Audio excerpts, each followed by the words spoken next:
Welcome to Huddle Up, brought to you by the Fields Huddle Group. Jaguars senior writer John Oehser, NFL Network analyst and former Jaguar Bucky Brooks, and senior reporter J.P. Shadrick bring you the latest on your Jacksonville Jaguars.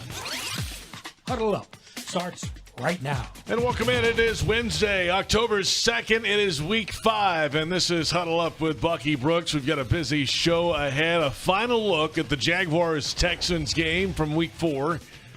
The Jaguars had the lead late. Texans drove down the field, of course, in the final 2-minute drive and scored the game-winning touchdown with 18 seconds to go. We'll take our last look and then put that away. We'll move ahead to week 5. The Colts come to town. The game presented by Baptist Health, changing healthcare for good. The Colts and the Jaguars, 1 o'clock kickoff time. We'll try to figure out how to jumpstart the Jaguars, and a lot of questions about the Colts quarterback position and some injuries there. Running back dinged up a little bit, and get some thoughts about that coming up as well. Huddle Up with Bucky Brooks, brought to you by Fields Auto Group Jacksonville. See Fields first. Jacksonville's premier luxury auto group. Go to fieldsauto.com. J.P. Shadrick and John Oehser at the Hyundai Studios from the Miller Electric Center.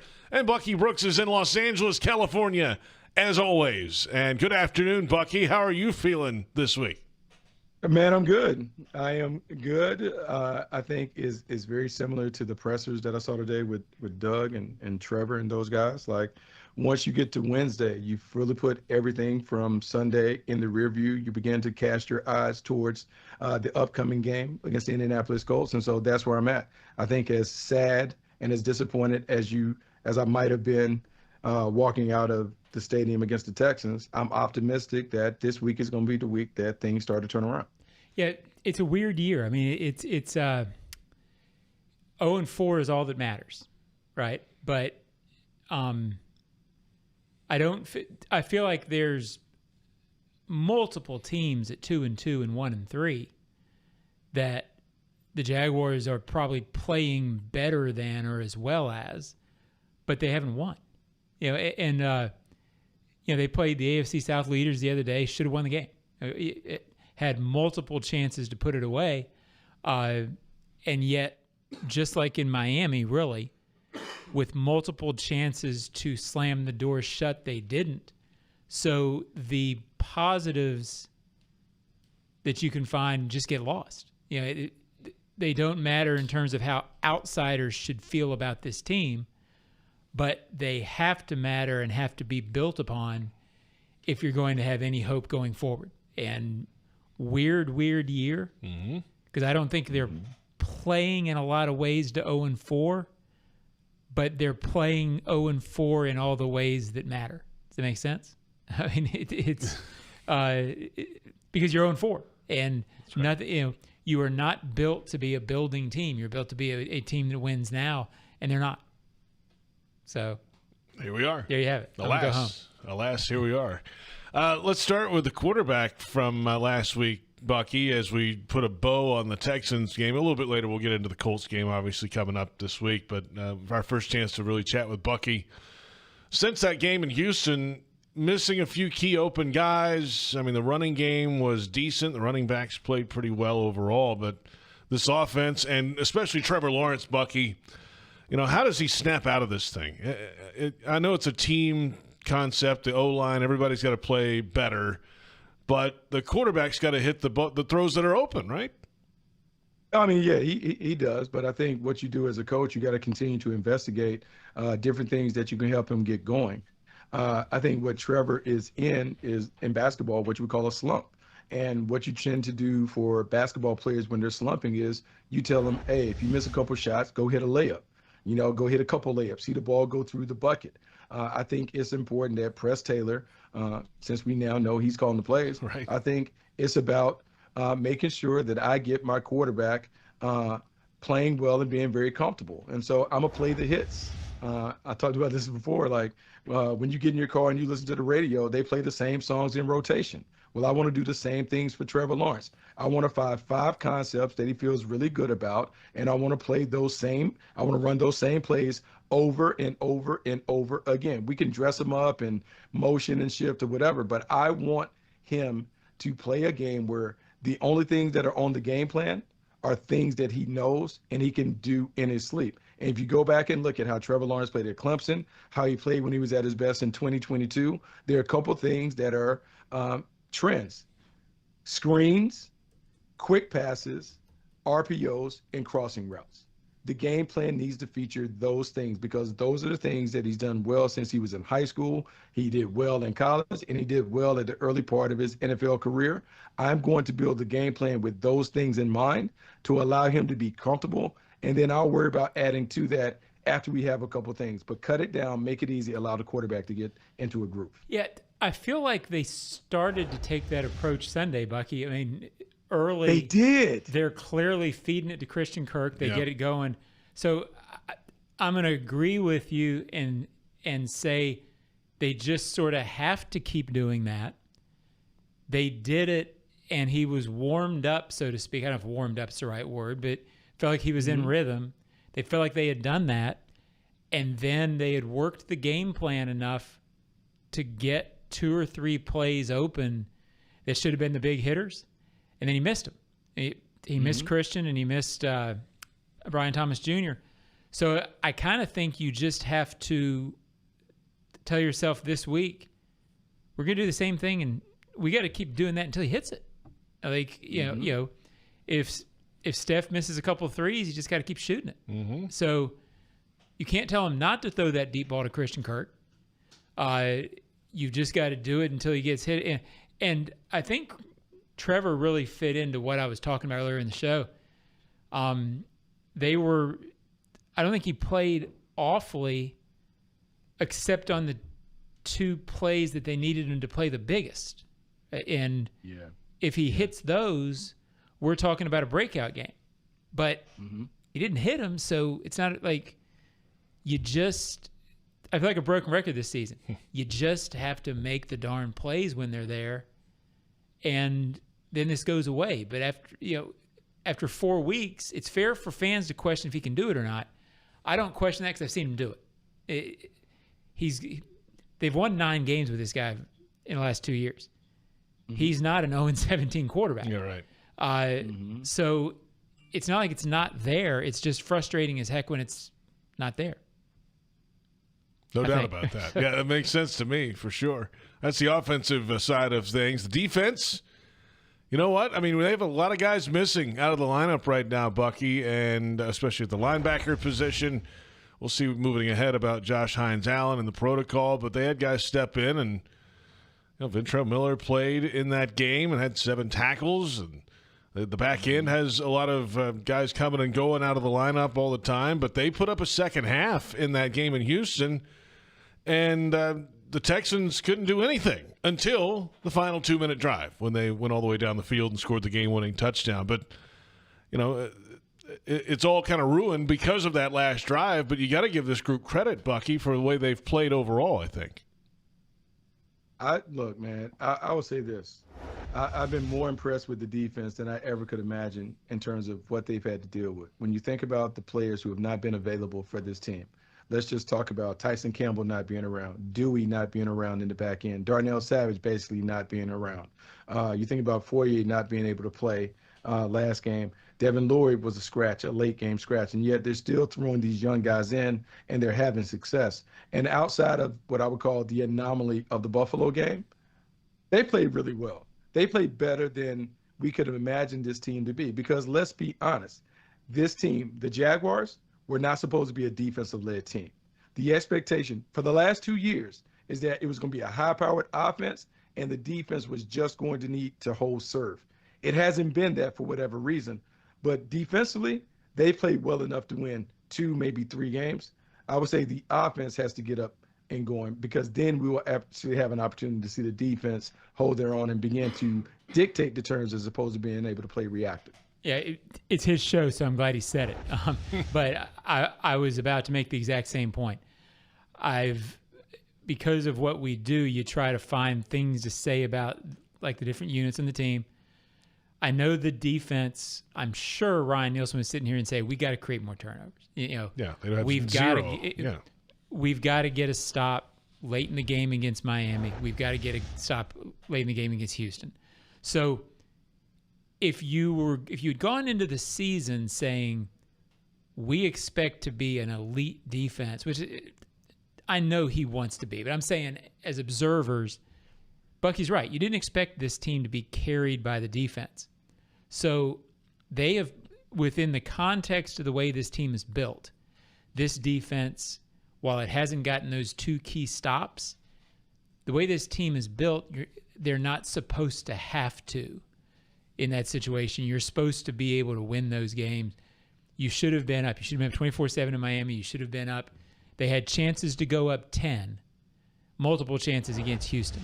They played well enough defensively for that team to be up 10. It would have been nice if the defense would have done that. They would have won the game had they done that.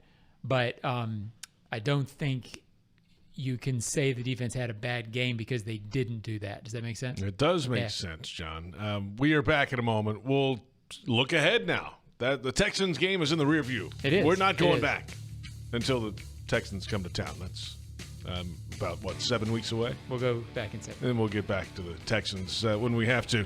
We're back in a moment, though. It's on to Indianapolis as the Jaguars host the Colts. Are you Duval enough to become the Jaguars 2024 Fan of the Year and earn a trip to Super Bowl 59? Visit NFL.com/Fan of the Year and nominate someone today.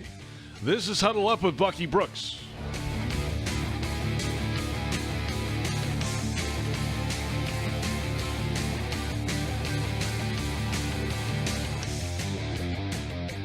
Hello, I'm Dan Fields, and we have some great news. Fields has the vehicle you want, in stock, priced right, and ready for delivery. Fields Auto Group is Jacksonville's luxury automotive destination for Cadillac, Jaguar, Land Rover, Lexus, Mercedes-Benz, and Porsche. Inventory is back and available for immediate delivery. And every Fields customer can take advantage of our Fields Amenities program with complimentary loaners, car washes, and our cafes. You deserve the best. Stop by today or go to fieldsauto.com. The kick is up. It's good! Score winning sub deals this Jaguar season at Firehouse Subs. Receive 50% off on any sub when the Jaguars kick a field goal of 40 yards or more. It's a bold deal for the bold city. Download the Firehouse Subs app for offer details. Redeemable only at participating Jacksonville and Orlando area restaurants. Only available in the Firehouse Subs app. Hey Jaguars fans, as the official whiskey sponsor of the NFL, it's not kickoff without the generous spirit of Crown Royal. And that's why they've built the Crown Royal Rig. An absurdly awesome 18-wheeler delivering the generous spirit to stadiums and tailgates across the country. Follow the Royal Rig on its journey from city to city, bringing together local cuisine, NFL legends, and the opportunity to pack a purple bag for charity and win tickets to Super Bowl 59. Visit crownroyal.com for rules and more. Please drink responsibly. Listen up. Just like football, timing is everything. Only water your lawn when necessary. And always check the weather before turning on those sprinklers. Save water, save money, and score big. It's a win-win. Whether you're on the field or at home, we're all on the same team. Florida's water. It's worth saving. This message brought to you by the St. Johns River Water Management District. Visit sjrwmd.com for more information.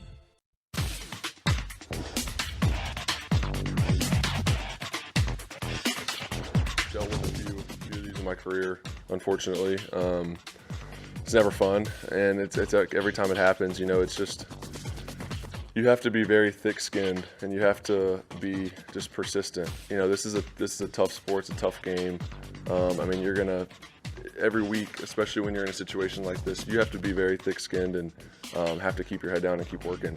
I have no doubt that we're gonna find our way out of this, and we're gonna be really good moving forward. And the frustrating part, like I said, is we all feel like it should have happened already, right? And it's like it hasn't happened in the first 4 weeks, which is really frustrating because we feel like we've done everything right during the week. We've prepared the right way. We're detailed, and sometimes that hasn't carried over on Sunday, so that is frustrating. That's the quarterback, of course, Trevor Lawrence, earlier today. The full press conference available at Jaguars.com and Jaguars YouTube. And welcome back to Huddle Up with Bucky Brooks. And it's time to take it back to the 90s. Be at the bank this Sunday as the Jags debut the Prowler throwback jerseys against the Colts.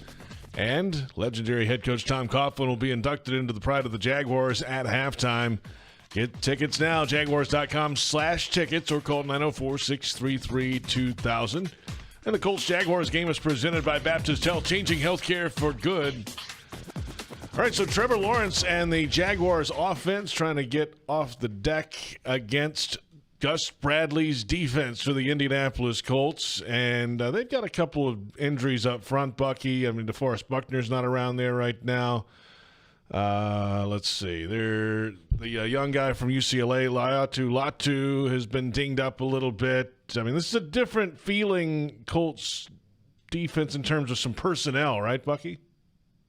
Yeah, it's a different thing. But the one thing that we know is going to be consistent is Gus Bradley's going to have a plug-and-play system that allows anybody to play and play well. It's simple, Simon. They're not going to do a lot. They're going to put a premium on execution and making sure that their guys play fast, and they try and create turnovers on their physicality and effort. So you're going to know exactly what to do. It's about, can you execute better than they execute? And if you do that, you're going to win games. If you don't, it can be a long day. But they want to make you drive the length of the field. They want to take away the big plays. They want you to dink and dunk it, and they hope that the odds will eventually tilt in their favor, where they're able to force you into a negative play, either through a self-inflicted mistake, a random negative play that they create on a tackle for loss or a sack, or you do something silly by getting greedy and trying to force one into tight coverage. Yeah, this defense, I covered one just like it in Indy for a long time, same concept. They do what Bucky said. They want you to have to drive 12 or 14 plays, and they assume that most teams in the NFL, the elite teams, can do that. Most teams in the NFL can't do that more than 2 or 3 times a game, so they play the odds. If I'm Gus Bradley and the Colts, I'm looking at this offense thinking this is an offense that can't do that 2 or 3 times to us. As we've said many times this season, it's up to the Jaguars to go show that they're the kind of team that can do that. If you play well against this Colts defense, you can score against it, because I don't think it's great, but they're going to force you to do that, and this team hasn't done it yet. So I'm kind of a broken record this week. Until 1 o'clock rolls around, a lot of these things are simple, but this team just hasn't done the simple things when they've had a chance to do it. So go show us. Sorry, JP. No, it's what it is. Pretty simple. Yeah. That's what Wish it I is. had more. That's all. I mean, it's all you got to have. I mean, you just got to go out there and play now. What did they do? Remember the games last season, Bucky, against the Colts? Was there anything that stood out about the way the Jaguars attacked the Colts last season? I would say that Doug Pederson knows how to attack this scheme really well. And, Gus has changed a little bit. He went from being a guy that was a big middle of the field team, meaning cover 1, cover 3. So it would be man free, or it would be some kind of cover 3 where they would kind of take everything away and force you to throw checkdowns. He's gone to more split safety stuff, quarters, which still has some vulnerabilities, but they basically want to put an umbrella over the top of the offense. What you have to do is you have to stay on schedule. And so it has to be the quick rhythm throws that are thrown at 5 to 10 yards. You got to catch the ones that are thrown, because then if you get into a 2nd and long or 3rd and long, their guys will line up wider, and then the pressure come. And so it's about the efficiency of the execution. Can you make the simple things happen over and over and over again? And can the quarterback have enough discipline to take the check down, to take the underneath stuff, and not get bored with the easy throws and try and show like, hey, I want to make a big play? Because this is one where you have to tell the quarterback, hey, big play is not going to be in the equation this week. We got to out execute them with a bunch of dink and dunk throws. Yeah, remember last year, one of the big plays against the Colts, really the season, was when Trevor, it was out here at Everbank Stadium, and he hit Christian Kirk over on the left between like a safety and a corner. It was a great throw, great play, and it was unusual because it was a little bit of a shot. It's what that defense usually doesn't give up, and Christian and Trevor both talked about it. They had seen it on tape. They knew they could get it. They got it. But those are unusual against this scheme. It's going to be like Bucky said. Trevor has to show the patience, and frankly, the receivers have to catch more consistently. He has to put it on point where the guys can catch and run. He had a play on Sunday, Trevor did, where he missed ETN on a play like that would have been a first down. They have to be more efficient than they've been all season. And you you keep waiting for it. If they get this one, it's conceivable they start reeling some games back in. But got to get this one. Yeah, I'm a little tired of talking about it until they can do it. Yeah, it's true. Plenty ahead. We'll come back in a moment and get into the Jaguars' defensive matchup this week and what the Colts might have to offer on the offensive side. Don't know yet. It's Wednesday. There's a couple question marks over there in Indianapolis. Jags fans want customized Jags furniture for your home? Check out zipchair.com and browse all customizable options. ZipChair furniture for fans. It's Huddle Up with Bucky Brooks.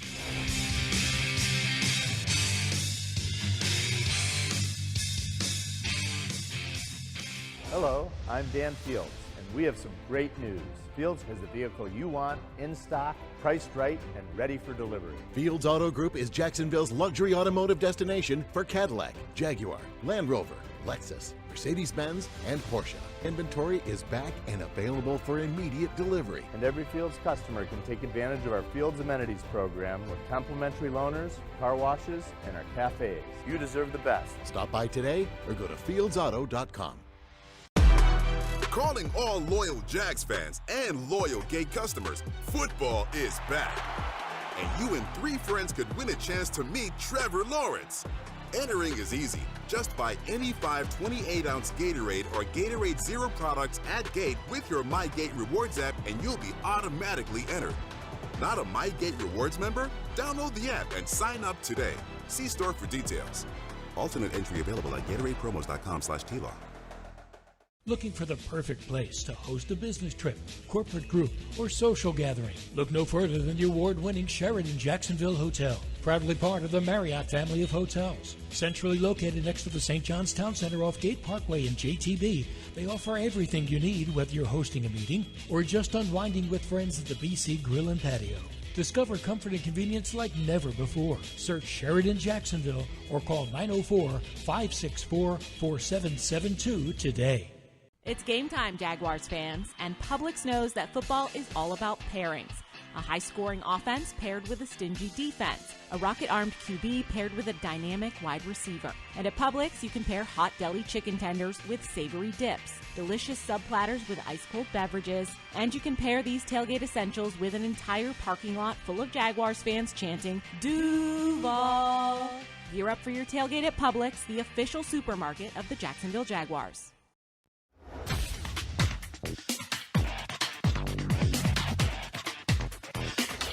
I think that's an area that we can continue to improve, right? I think we're close. When you really put on the film and look, we're when I say we're close, we're inches away from hitting the quarterback, hitting his arm, knocking the ball loose.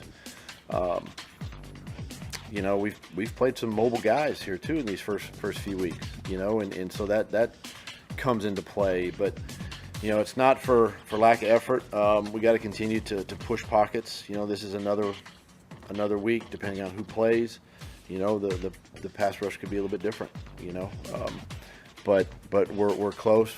We know internally that we can improve and it needs to improve, and we got to just continue to work. That's, of course, head coach Doug Pederson earlier today. The full press conference at Jaguars.com and Jaguars YouTube. The Colts-Jaguars game presented by Baptist Health, changing healthcare for good. This is Huddle Up with Bucky Brooks.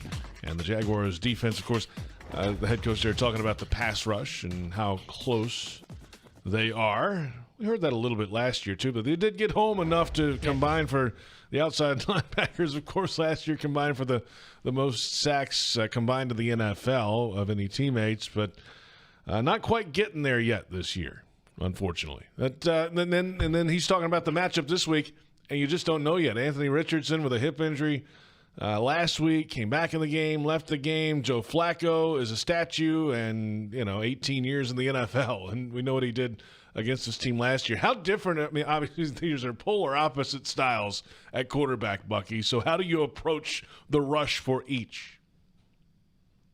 Yeah, no, it's challenging, right? So you have the young, inexperienced super athlete and Anthony Richardson, and what you want to do with him is you want him to have to read and decipher, and then when you rush him, you don't want to rush past the depth of his drop. You want to make him kind of run inside in between the tackles and so you want to keep him there. Whereas with Joe Flacco, you want to pressure Joe Flacco right up the gut. You want him to see it because he's not as athletic and as mobile. And when he sees the pressure coming up the gut, it forces him to go to his right or to his left. And when that happens, typically the efficiency and the accuracy is going to go down. So you just have to be aware of who's in the game at all times. And it won't take long. It won't be something that is a surprise to the Jags. The benefit that the Jags have is the injury happened before they played the Colts, because now they have an opportunity to put a plan in place for both of them. Nielsen has an opportunity to put a Joe Flacco game plan and an Anthony Richardson game plan in, and they can practice it all week. So I think they'll be prepared. They'll be ready for each guy. You just have to be aware of which one's in the game. Yeah, I'd almost think they'd rather see Richardson here. He's very, very dangerous, but you also feel like there's going to be opportunities for mistakes and turnovers with him. With Flacco, he's so smart. He's so experienced. We saw in Cleveland last year. In big moments, certainly Richardson has a brighter future, but right now, Flacco's, all he's done since he got back in line against Cleveland in Cleveland last year is win and play well. So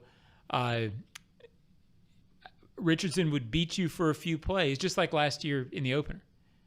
Beat you for a few plays, but you also got some off him and enabled you to get some turnover, or at least one turnover, and the Jaguars haven't gotten any yet. So that would do a Richardson touchdown followed by a Jaguars interception off Richardson would feel like I think getting a turnover or something good to happen defensively would outweigh him making one or two big plays, to me, at this point with his defense. That makes sense to me. And by the way, Flacco last year against the Jaguars with the Browns, 26 of 45, but he went for 311 and 3 touchdowns, had 1 interception, and I think it was a big tight end day, right, if I remember right, for Cleveland. And I know we've heard that a time or two over the years. You remember right. Yeah. No, you remember. Yeah, that was a bit of an issue. We couldn't get lined up. David Njoku's running down the thing. Joe Flacco looks like he's in prime form, like back in his Super Bowl heyday. So hopefully this time around, if he does play, we can disrupt his rhythm and not allow him to look like a hero. I think we probably are partially responsible for him getting the comeback of the Player of the Year award. We didn't hurt. Absolutely. It was right in the, help a brother out in the prime territory of that. How good is the Colts offensive line these days? And, there's still question marks about the running back, too. Jonathan Taylor with a slight high ankle, we see. Yeah, I mean, like he did suffer a bit of an injury, but you also saw him get busy when he has the ball in his hands. And he's a thoroughbred. He is someone that can take the distance from anywhere. He's a physical running back, not quite as active in the passing game, but when they put the ball in his hands, you got to pay attention. And depending on who's playing, if it's Anthony Richardson playing with Jonathan Taylor, then you have to worry about certain things like the read game, the read option game, and those things. But I will say this, 28 is their best player. He is a really good back who can make it happen in a variety of different ways. Yeah, I think in this era right now, there's only a handful of running backs that you genuinely fear each week if you're a defensive coordinator, that they can define the game. Now, in the NFL, they're all good enough that can do that, but you worry about Jonathan Taylor defining the game, hitting a run in the second or third quarter where you feel like you can't get the guy off the field, where you feel like it's been 4 or 5 plays during that span. We sort of felt one a couple years back with Jonathan Taylor, I think his rookie year, where every time he touched the ball, this Colts offensive line is playing better than it has the last couple of years. He can easily be the defining player in this game. Jaguars have stopped the run pretty well, and it will be imperative for them to do that again Sunday. Starts there, no matter who the running back is for the Colts. But a storyline for Indy, they've had a reputation for, 5, 6, 7 years of a great offensive line. That reputation really wasn't real the last couple of years, but they're playing really well right now. There you have it. That's the matchup this week for the Jaguars defense against the Colts. We're back in a moment. Our final thoughts ahead of Week 5. It's Huddle Up with Bucky Brooks.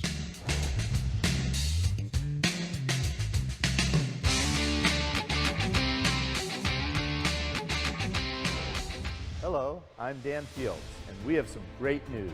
Fields has the vehicle you want, in stock, priced right, and ready for delivery. Fields Auto Group is Jacksonville's luxury automotive destination for Cadillac, Jaguar, Land Rover, Lexus, Mercedes-Benz, and Porsche.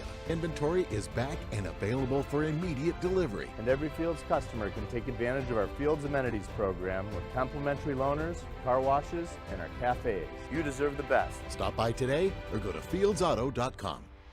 Chelsea here. Another month and another high utility bill. Those old windows and doors might be the culprit, letting valuable energy escape. At Renewal by Andersen, our energy-efficient windows and doors have the latest advanced technology, keeping your home comfortable all year round. Renewal by Andersen has a limited-time offer. Buy 4 windows and/or patio doors and get the 5th one free. Plus, enjoy 0 money down, 0 payments, and 0 interest for 12 months. Some restrictions apply. Visit bestwindowsflorida.com for all the details. License number CGC 1527613. Listen up. Just like football, timing is everything. Only water your lawn when necessary. And always check the weather before turning on those sprinklers. Save water, save money, and score big. It's a win-win. Whether you're on the field or at home, we're all on the same team. Florida's water.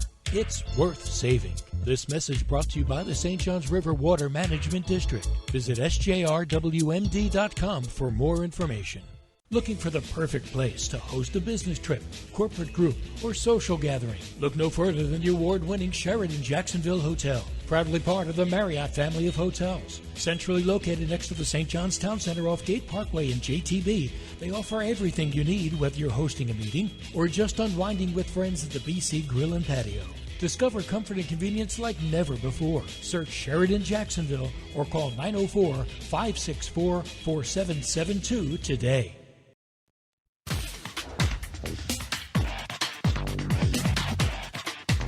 I talk to these guys every day. I see them every day.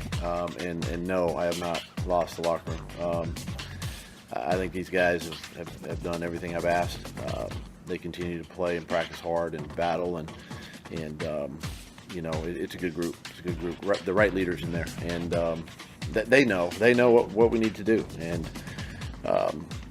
you know, they're not making excuses for it, and I'm not going to make excuses, and we just got to go do it. That's the head coach, Doug Pederson, today, and welcome back. It's Huddle Up with Bucky Brooks, brought to you by Fields Auto Group Jacksonville. See Fields first, Jacksonville's premier luxury auto group. Go to fieldsauto.com. No, he has not lost the locker room, John, he says. No, I don't think he has. It's and Bucky can speak to this more than me because he's been, you know, guess what? He's played more NFL football than I have. But it's always a danger. At 0-4, when you've lost 9 of 10, it's going to be a question. There's going to be reporters and people around the league who call and find out if you've lost the locker room. At 0-4, my experience tells me there's a point of 0 and something. Mm-hmm. There's a number on the end of that where you do lose a locker room. Even if you're a good coach, even if they believe in you, 0 and something means something is lost. I don't think they're there yet, but Bucky, that's, you know, in this league, you worry about that at some point. At some point, that's an issue. Yeah, no, I mean, you're right. At some point, they do begin to lose a little belief in the coach and everything, but that's everybody. And so hopefully what you've done is you've put together a team of tough-minded individuals who understand that adversity is going to happen and that you got to push your way through it. I think a lot of it depends on how open and honest Doug Pederson is with the team, whether he is able to retain their trust going forward. And so sometimes it may require you, if you said something that could be perceived to be taken out of context, an oppressor, to go back and address it directly with the team and say, hey, here's what I meant. Because no matter what, like when reporters and people are sniffing around the locker room, the noise is loud inside and outside the building. As the head coach, you have to make sure that you're very open, you're very honest. You have the frank discussions and the hard conversations, but you also, when the team has lost 4 in a row, this is when you really have to be super positive and build them up. No matter what we think about players 22 to 35, 36 years old, they can lose a little confidence when you've lost as much as the Jaguars have lost over the last 2 seasons, 9 out of the last 10 games. So you got to build them up. And so I think the bigger thing is from a psychological standpoint, Doug Pederson has to convince them that they still are a good team, they still can win, but they have to be able to do the things correctly, execution-wise, to win. And for perspective here, Bucky, you've been around Doug with the Jaguars as long as I have and JP has. The thing that sort of started this theme was when he said after the game, players have to make plays, et cetera. Well, guess what? He got here in 2022. I'll bet I've heard him say that after 8 or 9 games. So that really wasn't a new statement. I think because they're 0-4, people are sort of picking apart things that are said a little more and looking for that a little more. And again, I'm not inside Doug. I don't know what he means when he says things. But I do know that when he said that on Sunday, I thought to myself, I've heard that 7 or 8 times since he's been here. The tone was just different, and right after a game. And after an 0-4. Yeah. But, I think what you tell players and what a lot of players who have been around here have said, my guess is he has said that exact same thing in meeting after meeting after meeting. I know I've heard it in presser after presser after presser. So I think that's the reality. And my guess is a lot of players who have been around are probably saying, I've heard him say that. He's right. We got to do it. And so I don't think this particular incident will be very difficult to put behind him, is my feeling. If it's even an incident among the guys. I'm gonna be honest with you, man. I think there's a lot of conversation that really didn't have any currency when it came to the real locker room. We can talk about, whether you lose the locker room and, oh my God, he called out the players. But to me, he really didn't call out the players because he was being honest when he said it. He didn't call anybody out by name. He didn't point to a particular player and say that this guy has to improve or this person made a poor play on this situation, so that's why we lost. He talked about the players have to play better. And if the players are honest with themselves, they have to play better. They're not playing well enough to win games. And ultimately, he has said it because I would say this as a former player, he knows it's a player's game. Players ultimately determine who wins or loses. They have to play better. If they play better individually and collectively, they will start winning games. And so that's on every player to look at themselves and say, hey, have I done enough from a preparation standpoint to give myself the best chance to play well on Sunday? And if they do that, then you can sleep good at night. You just hope that the results are positive. So there you have it. The full press conference at Jaguars.com and Jaguars YouTube from the head coach Doug Pederson and quarterback Trevor Lawrence. There'll be more out of the locker room coming up tomorrow as well. But also one final thought on Sunday. We mentioned it earlier. Tom Coughlin going into the pride of the Jaguars at halftime. Bucky, and he'll join Tony Baselli, the Weavers, Fred Taylor, Jimmy Smith, and here goes Coach Coughlin. And, I had a chance to actually saw him yesterday. For people watching, Mark Brunell also. Oh, Mark Brunell. Left him off that list. Yeah. My apologies. Sorry, Mark. I did. So, anyway. No, you're right. And saw Tom Coughlin yesterday at the hospital visit at Wolfson Children's Hospital, and you can tell he's really honored, excited for what's going to happen at halftime on Sunday, and you guys both dealt with him in different ways over the years, I'm sure, but Bucky, this one stands out. This is a big deal. Yeah, it stands out, and I don't know if I've ever told you guys the story, but I'll share it quickly. I love my experience in Jacksonville as a player, but I will say it was a tough adjustment for me coming to Jacksonville, coming from the Green Bay Packers. The Green Bay Packers had an older team with Reggie White and Brett Favre. They operated a little differently in terms of, like Doug has talked about it, hey, man, be a pro. So there weren't a lot of rules when it came to some of the things when it was the meeting room or what you wear on the plane and all of those things. So to go from that, I would say a looser environment to come in Jacksonville, I had a tough time kind of with all of the little rules and the concentration line and your socks up and your helmet strapped and making sure that everyone wore the same thing because that wasn't really a big deal in my previous spots. And I remember being like, this is silly and annoying me or whatever. Fast forward to, man, I think it may have been 5 or 6 years ago. I had a chance to see Coach Coughlin at the Combine, and he was eating breakfast at the top of Shula's. And I walk over to him, and I said, Coach, look, I want to apologize because I gave you a hard time about all of these little rules.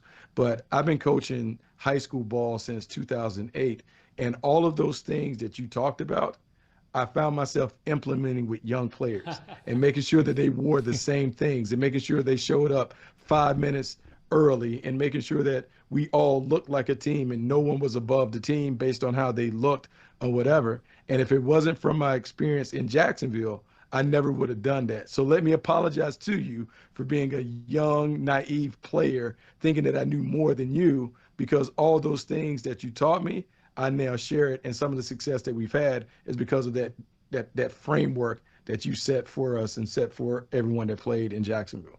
Yeah, I'll go quickly. I mean, I've heard that story, Bucky, in different ways, not from you, but from many, many players over the years, that he's absolutely a guy that once you're away, former players who would complain to me and Prisco when we were on the beat, this guy's doing this guy's full of this guy's full of this.